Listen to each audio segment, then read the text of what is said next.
Antoine Mariotti, merci d'être avec nous. Vous Bonjour. étiez sur place il y a peu de temps. Les talibans vont-ils revenir au pouvoir? Et l'Afghanistan peut-il devenir un sanctuaire pour les djihadistes? Il a été plus ou moins déjà un sanctuaire pour les djihadistes. On ne peut pas dire que, à long terme et complètement, les États-Unis, depuis leur intervention en octobre 2001, donc depuis 20 ans, aient réussi à complètement chasser les djihadistes. On voit même que, outre Al-Qaïda et les talibans, eh bien, vous avez désormais l'organisation État islamique qui est en Afghanistan. Donc c'est évidemment un échec terrible de constater cela. Est-ce qu'ils peuvent revenir au pouvoir, les talibans qui ont été au pouvoir donc, de 1996 à 2001?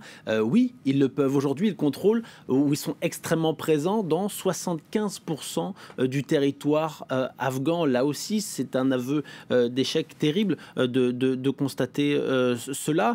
Évidemment, ça fait peur à beaucoup de monde. Alors, on sait bien depuis 20 ans que le pouvoir qui a d'abord été mis en place par les étrangers, donc qui a été longtemps dirigé par Hamid Karzai, et puis ensuite il y a eu des élections, parfois contestées, mais il y a eu des élections. Il n'a jamais réussi à réellement contrôler l'ensemble du pays. Alors, le président Ashraf Ghani dit à ses visiteurs, mais vous savez, ça fait 400 ans qu'aucun pouvoir en Afghanistan n'a réussi à réellement contrôler l'ensemble du pays, et pour autant on est toujours là et l'Afghanistan continuera d'exister.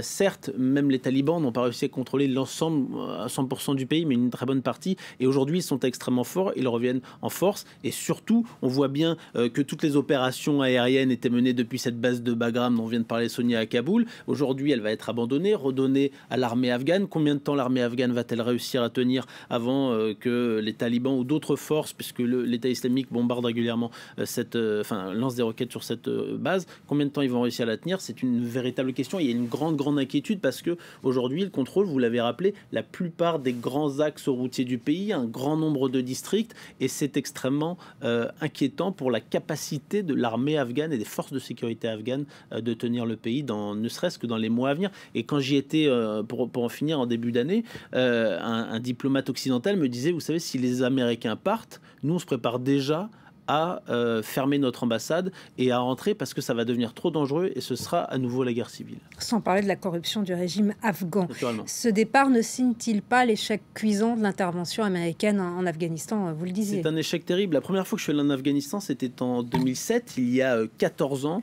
Et quand j'y suis retourné en début d'année, la première chose qui m'a frappé, c'est à quel point ça n'avait pas changé. On m'avait dit, oh, tu verras, ça a beaucoup évolué. Et j'ai été frappé de voir que les routes dans Kaboul ne sont pas dans un meilleur état, que la pauvreté est encore plus importante qu'avant, et que la sécurité est bien moins bonne qu'elle ne l'était en 2007. Donc la situation n'est clairement pas bonne. C'est un échec terrible. Il y a eu des milliers de milliards de dollars investis de différentes manières dans ce pays par les Occidentaux et d'autres pays.